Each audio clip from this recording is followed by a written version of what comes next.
Welcome to Morning Joan, darling. I'm your host, Joan, and we've got a piping hot cup of tea to spill today. Shia LaBeouf is at it again, folks. The actor was arrested in New Orleans during Mardi Gras on battery charges after allegedly punching two men and causing chaos at bars. Now, I know what you're thinking. Hasn't this guy been down this road before? And the answer is yes, honey, he has. According to reports, LaBeouf was partying it up in the French Quarter, getting increasingly aggressive at a bar called Royal Street Inn and Bar.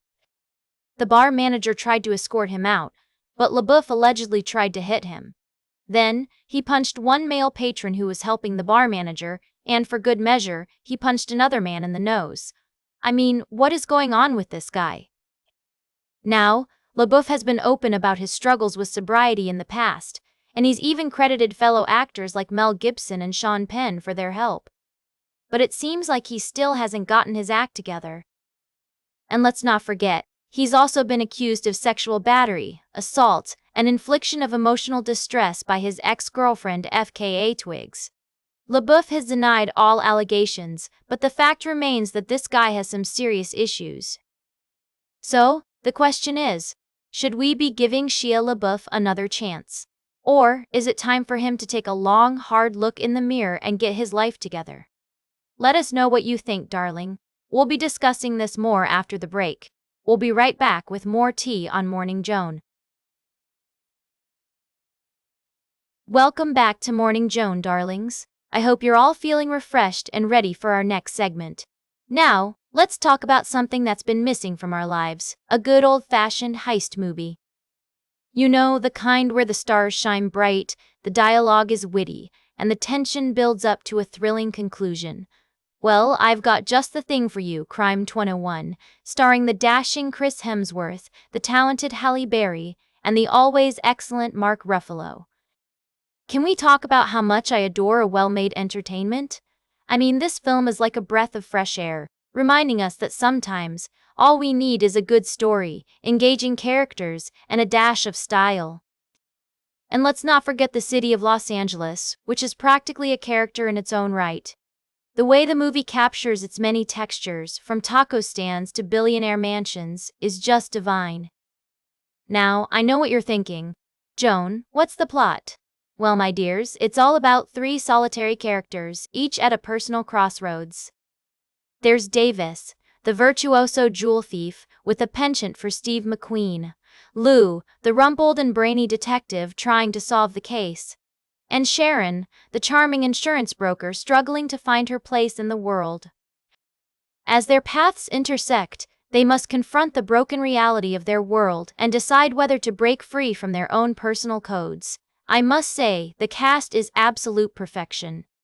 Chris Hemsworth brings a certain, let's call it, je ne sais quoi, to his role, while Halle Berry shines as the complex and multifaceted Sharon. And Mark Ruffalo? Well, he's just marvelous as the lovable but troubled Lou. The movie's themes of honor, loyalty, and the struggle between the haves and have-nots are timely and thought-provoking. And the best part? It all comes together in a satisfying conclusion that will leave you feeling like you've experienced something truly special. So, if you're looking for a cinematic treat that will keep you on the edge of your seat, look no further than Crime 101. Trust me, darlings, it's a wild ride you won't want to miss. Welcome back to Morning Joan, darlings. Today we're talking about the latest innovation in AI design tools that's got everyone buzzing, the eyedropper feature in Variant. Now, I know what you're thinking, Joan, what's so exciting about an eyedropper? Well, let me tell you, this tool is not just any ordinary eyedropper.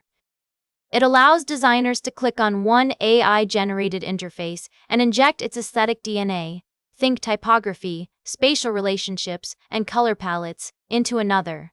It's like a style thief, but instead of stealing, it's more like borrowing inspiration.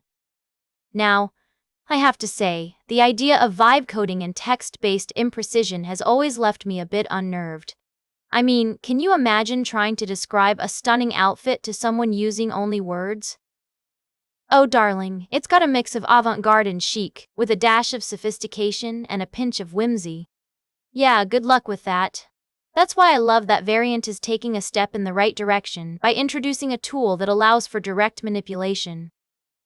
The implementation is quite cute, if I do say so myself. When you click on a previously generated UI, the eyedropper animates the design as it's sucking its soul. Yes, that's exactly how it looks. Then, you move the eyedropper to another generated UI, and the new style spills over it, rearranging it to match the source. It's like a satisfying bit of UI theater, darlings. However, I do have to say that the results can be a bit samey. The AI engine suffers from a lack of differentiation, so everything looks flat and similar. But hey, it's a start, right? And who knows, maybe future updates will bring more variance and excitement to the table. The concept of the eyedropper itself is nothing new, of course. It dates back to Superpaint in 1973 and has been a staple in design tools ever since.